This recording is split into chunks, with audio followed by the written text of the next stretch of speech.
Hello. Oh, he's here. He's here. He's here, everybody. Look at this. First of all, I've got to start recording you. Jesus, don't record this. This is terrible. The stress of this, Matthew. Oh, it's awful. This is awful. Now, you are a professional. Look at your light sources, man. What are you playing at? You put some trousers on. How do you know I'm not wearing trousers? Because I just saw your knee. I am wearing trousers. All right, we don't need to see.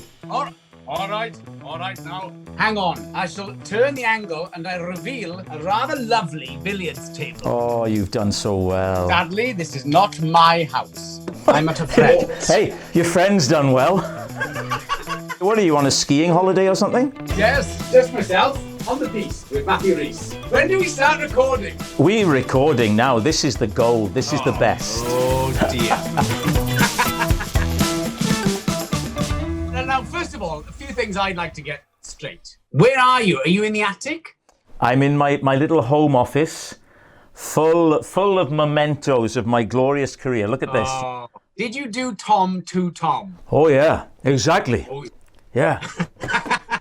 I think he likes it, you know. Yeah. Did it top you doing Tony Hopkins to Tony Hopkins? Well, see, there's the thing. You can call him Tony Hopkins. He's still Sir Anthony to me.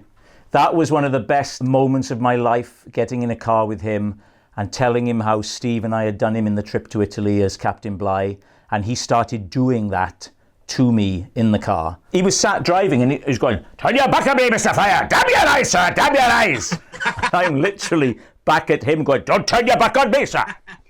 Never mind sitting in a car with Anthony Hopkins. You've acted with him, which I've never done. What was that like? Terrifying.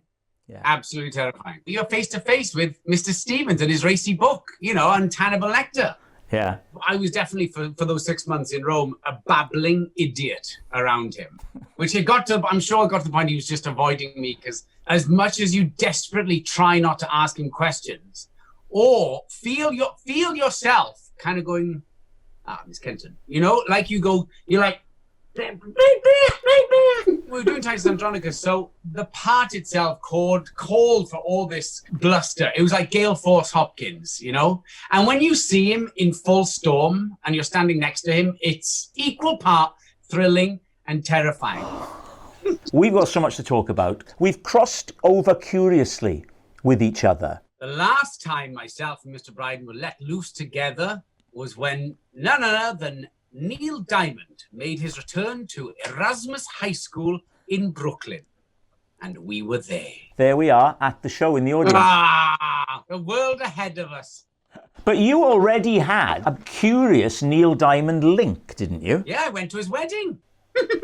Did he sing at his own wedding? No. And I think there was an expectation that he would. And he's like, not on your Nelly. So you and I went to watch him launch this album at Erasmus High School, where he went with Barbra Streisand. And I always remember we were then being driven back into Manhattan, and we start doing voices. And we start to do Richard Burton. I think this will be pretty good. And I'm doing my Richard Burton. And I'm going, "Oh, what a piece of work's man and form and being, la la la." And then you start doing your Richard Burton. And I shut up pretty quickly. Because your Burton is by far the finest Burton I have ever heard. Coming from you, that's one of the greatest accolades I've ever received. The viewer would love a glimpse. Well, now I'm terrified. Rob Brydon has put me on a small stage, albeit internetically, to be or not to be. That is the question. Whether it is nobler in the mind to suffer the slings and arrows of outrageous fortune, or to take arms against a sea of rage and by opposing end them. Oh, lovely stuff. Now, the things that we see behind you. Can we start with the Elvis jumpsuit? The Elvis suit is a suit that I wore on my last stand-up tour. For my encore, I would come on as Elvis.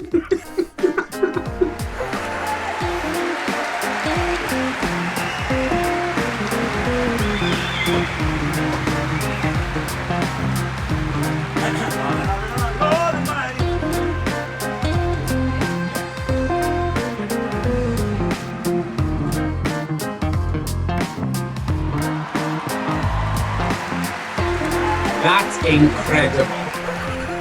Let's move on to the purple folders. What's in them? Those are life policies, ISAs and shares, pensions, Good God. receipts and appliances. Oh my God. Now listen here, never mind my room. Show me the list you got in front of you about things to talk about. There. All right. Oh my God, you typed it out. Of course I did. This is a proper thing that I'm doing. You misspelled wanker. When did we meet? Oh, I tell you what it was. It was in Teatro. Yes, which is a club in London. I was doing The Graduate at the time. I remember your Tom Jones that night and going, good God. What, did I do it for you then, the first time I met you? Yeah. Well, come on. If you're not going to do it to a Welshman when you first meet, who are you going to do it to? You know, it's like two Welshmen meet in London and we go, before we say anything else, all hail to the king. Yeah. Yeah. And you were doing The Graduate. Was it Kathleen Turner was in that with you? Yeah. Did Hoffman ever come to see that? What was that like? Well, there's this weird thing that happens, I think, especially with the more famous you are. If you're a famous person, you go to the theatre. Sometimes you let the theatre know, or the famous person in the show know, regardless of the fact that you know them or not. And then you meet afterwards because you're all famous. And it's very strange. And I witnessed it for the first time in The Graduate, that all these famous people would come. Tom Hanks came, James Coburn came, and Kathleen Turner very wonderfully always said, come down to the dressing room tonight for a glass of champagne. There's some guests in. And you'd meet whoever, and I'd be blown away. And then they'd leave, and you'd say to Kathleen, oh, how long have you been friends? She went, that's the first time I've met them. Yeah. Almost to all the famous people who came. Anyway, we're doing a matinee, and a few minutes before we go up, the house manager runs up to me trembling and says, Dustin Hoffman's in! Dustin Hoffman's in! And you're like, what? So that was it. His performance was terrible, because that's all I could think about was Hoffman watching me doing something he'd iconified in stone a few years before. Then, finish the matinee, he doesn't come around to say hello. Oh, sweet Lord, no. Crushing. Well, I've got a Dustin Hoffman story that'll make you feel better about your Dustin Hoffman story. As you know, I hosted the Britannia Awards in Beverly Hills. At the beginning of the show, I do what you would call a roast. I do an opening sort of monologue and then I make fun of the people. And I actually played him in a film. I played him in that movie, The Life and Death of Peter Sellers, with Geoffrey Rush. But my bit was cut out. So I'm going around the room, different people. I get up on the stage and I say, but the biggest thrill tonight, look who's here, Dustin Hoffman. The place goes crazy. Dustin, I did, and he's right down the front, right underneath me, watching me like this. And I say, and I played you in a film, and they cut it out. It was a shame, because I do a great you. And he looked at me and he went, give it your best shot. So I start to do him, and you could have heard a pin drop. He just went like this.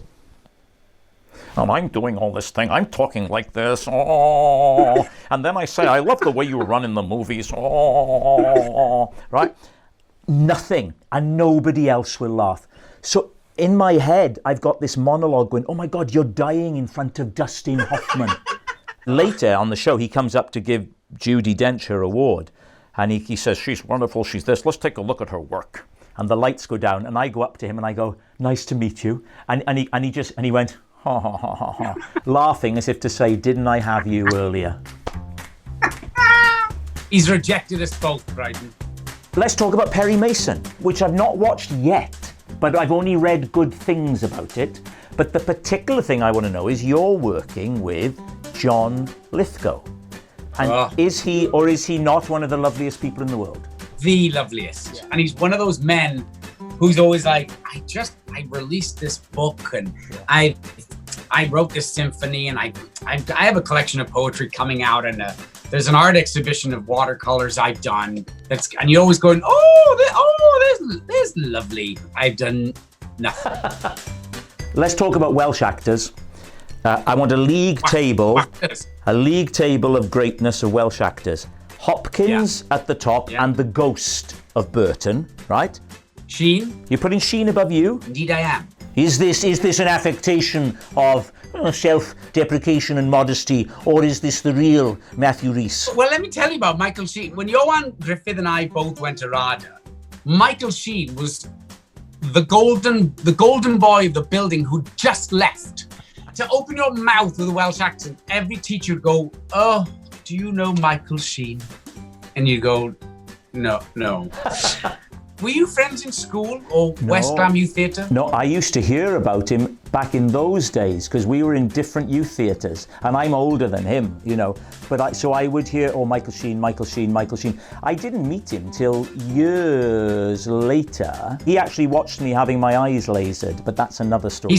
He said, Did he? I remember talking to him saying, he said, I got Brydon over here, he's having his eyes done. It's like carrying Tiresias around because you were blind for a day or something, weren't you? So you're saying Hopkins, Burton, then you're going Sheen. Now, are we counting, what's his chops? Which one is that? Oh, you know, the famous one, Batman. Oh, no, Christian Bale. No, I don't think of him as Welsh. Fair enough. But you've got to be considering Ifans. Well, yes, I'd put Sheeny and Ifans together. Right, all right. And then next tier, I'd put myself, Johan, Andrew Howard, and Jason Hughes. Oh, what a lovely quartet. I think even the most casual viewer will notice an omission, if not glaring, it's certainly hurtful. Well, obviously you're next to Sheen. Thank you. That goes without saying. Obviously, that goes without saying. Just imagine in the Sceptred Isle of Great Britain, you met someone who actually didn't know who you were, and they asked you, I know, bear with me, just bear with me, get a new pencil. They asked you, what do you do? What's your first answer?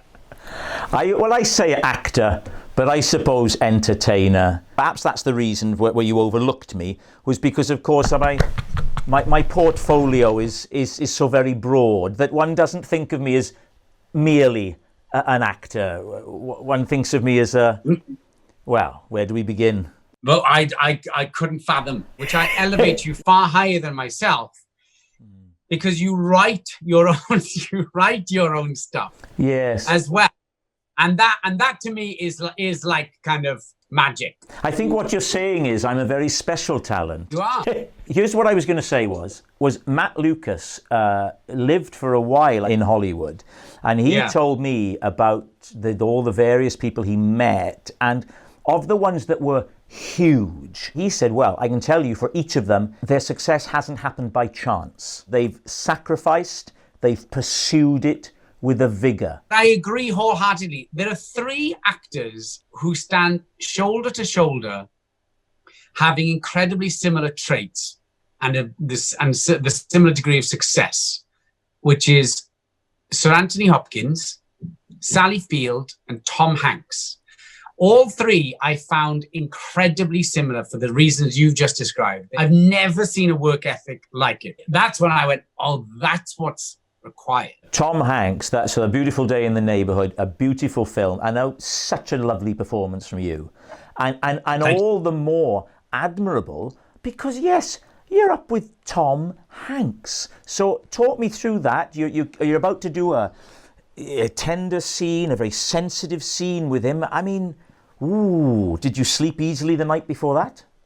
Not at all. I'm not just acting in those scenes. I'm compensating the fact that I'm so starstruck that I'm acting with Tom Hanks that it distracts me from the scene. And I'm trying to deliver a performance. My acting is multi-layered. But you were so good in it. Well, thank you. But this goes back to what I said earlier about the work ethic. So the one thing Tom Hanks wants to do is work and rehearse and rehearse. He said, if you're that prepared, you can be as receptive to a director as you want, because they can't flummox you. Yeah. So a number of the scenes I did with him, we rehearsed intensely. You know, it's graft. You just gotta work. You gotta say the lines 100 times. Hopkins the same. He says them like 1,000,000 times. Sometimes on Titus, he knew not only his words so well, he knew everyone else's. You could see his lips just mouthing along with you. It was like having Tony Hopkins doing karaoke with you. Oh, wow. Well, listen, I can't thank you enough for doing this. I could speak for hours with you, Brydon. Hours. Oh. If you see Neil Diamond at another wedding, give him my best. I will. Bye. Ta-ra!